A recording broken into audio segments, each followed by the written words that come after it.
This is the summary created from the video. Lecture 37, Managing Stress. Stress is a profound phenomenon that disturbs our physical and mental equilibrium, leading to a range of issues like asthma, hypertension, heart disease, and back problems. According to the World Health Organization, stress is the second leading cause of death. Stress arises from various stimuli known as stressors, such as life events like death, illness, breakups, exams, and lifestyle changes. Technological advancements and economic hardships also contribute to interpersonal problems and emotional turmoil, while irregular shift work disrupts the biological clock and causes physical stress. There exists a complex relationship between stress and performance.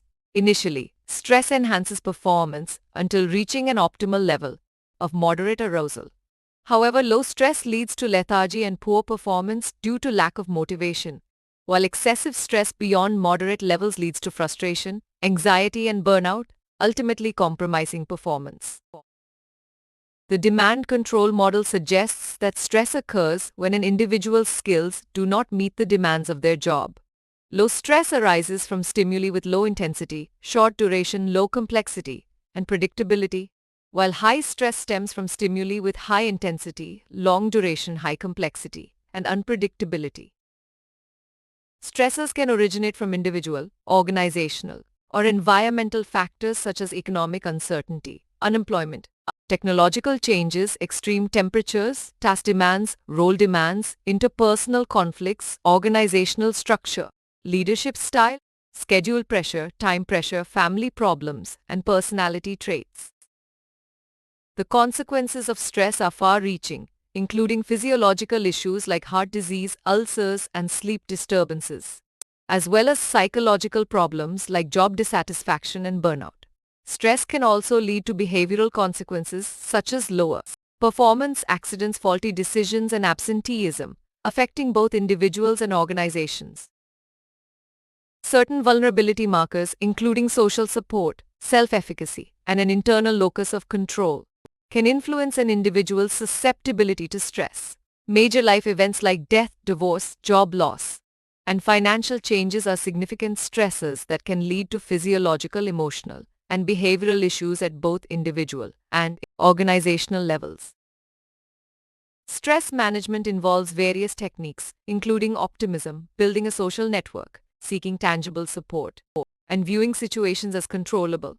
Simple strategies like deep breathing, sleep, positive thinking, time management, simplifying life, getting organized, taking breaks, exercising, and eating healthily can effectively manage stress. While Western techniques like autogenic training, biofeedback, and emotional freedom techniques (EFT) are available for stress management, Eastern techniques such as relaxation, deep breathing, yoga nidra, and self-conditioning are also widely practiced. Exercise, time management, nurturing relationships, a healthy diet, and social support are crucial for reducing stress. Cognitive techniques like visualization, cognitive behavioral therapy (CBT), relaxation training, and EFT are less known but effective methods for managing stress.